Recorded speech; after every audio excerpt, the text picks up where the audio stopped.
Now, just breaking down po, that OFWs based in the US were the leading source of remittance received in the Philippines, followed by Singapore, Saudi Arabia, and Japan.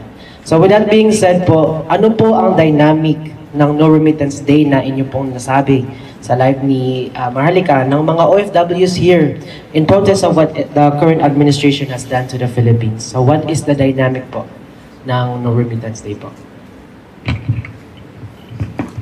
Ang pasya ng usaping ekonomiya, katulad ng no remittance, iyan po ay isang anyo ng malayang pananalita.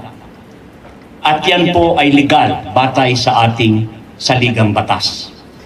At ipinapakita natin na kung sakaling ito ay uusbong at may panawagan tayo na magkaroon ng No Remittance Day, kahit na isang araw lang, tuwing kinsenas o tuwing katapusan, ito po ay simbolo ng ating pagtutol at panawagan sa pamahalaan na hindi po pwedeng lip service lang kaming mga OFWs, lalong-lalo sa Middle East at sa Amerika. Tayo po 42% mahigit ang share natin sa remittances.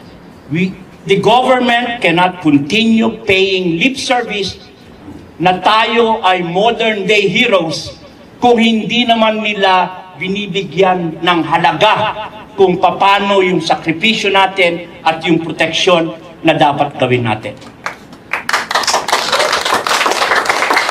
Ang OFW po, kung wala po yung ating contribution, yung ating ekonomiya ay madaling malusaw, madaling bumaksak.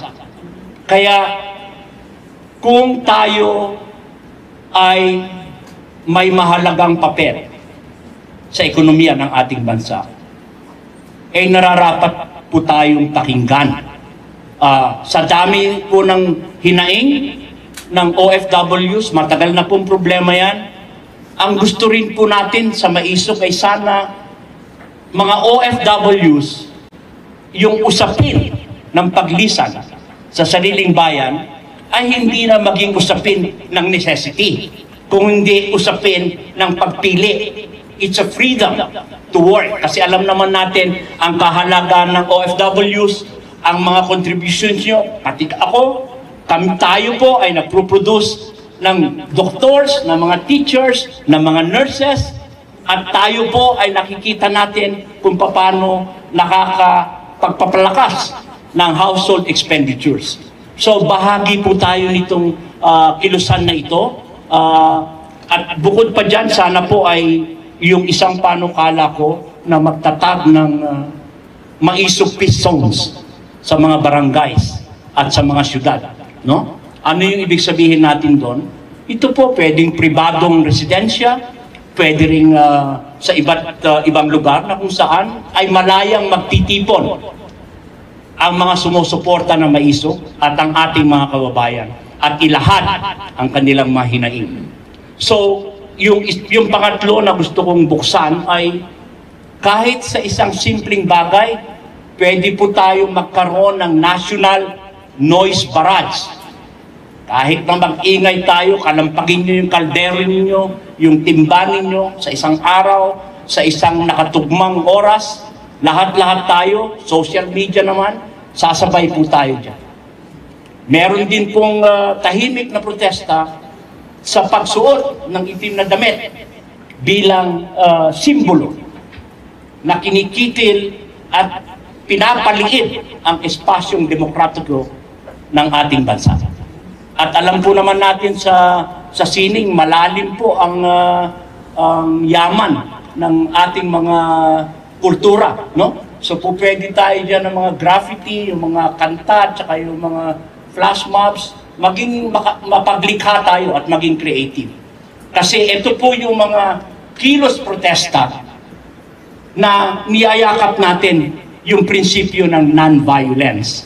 Matahimik po at mapayapa ang gusto nating isulong. No? Hindi po tayo, katulad na nabanggit ni Atty. Vic, hindi po tayo gumagawa ng bagay para i-overthrow ang ating gobyerno. Ang gusto natin ay palakasin pa nga ang institusyon ng ating pamahalaan.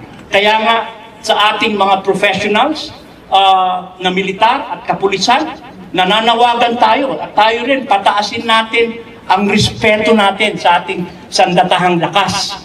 No? Kaya nga sana magawa nila yan na kapag ang mga military natin bumababa ng eroplano or sasakay ng eroplano o kahit anong transportation, bigyan ng tamang paggalang, bigyan sila ng preference. Kasi sila po ang ating protektor para sa sambayan ng Pilipino. Okay. Thank you, Attorney Valera and Attorney Vic. Now, I recognize Mr. Pong. You can have the floor and pose your questions. Bago pala ako, i-acknowledge ko lang, kaibigang Morales, alam ko nanonood ka, binabati ka ng hakbang ng Maisip USA. Of course, kayo po ay bayani namin dahil alam namin na ikaw ay totoo at ikaw ay nagsasabi at tinutugis mo ang katotohanan. At of course, ang ating mahal na kaibigan na si Binibining Maharlika, maraming salamat sa suporta mo sa Akbang Maisig USA, as SDS New York. Huwag ka pong magsasawa, Maharlika, na suportahan kami. Maraming salamat po sa pagkakataon na binibigay niyo sa amin upang ipahayag namin at palawakin ang aming hanay para sa hakbang ng Maisog USA at sa international level.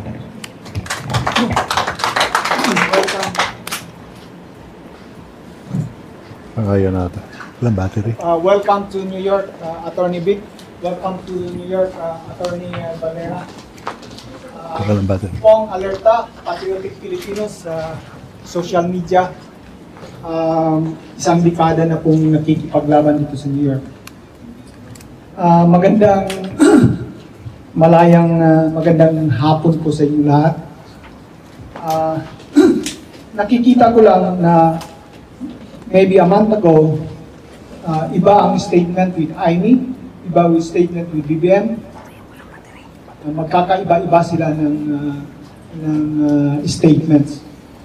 Ngayon, parang i-connect mo lang ang dot.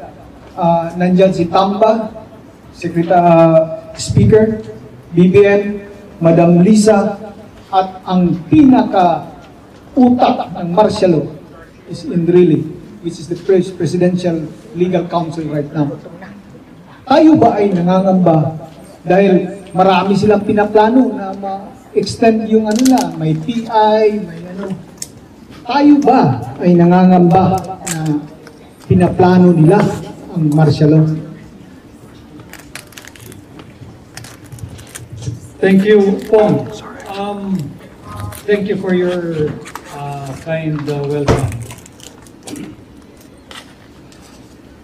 Yung angka na baguhin ang saligang batas, balikan ko lang yung saligang batas dahil dyan masisimula lahat yan. Kaya nga yung ating panawagan to protect and defend our Constitution.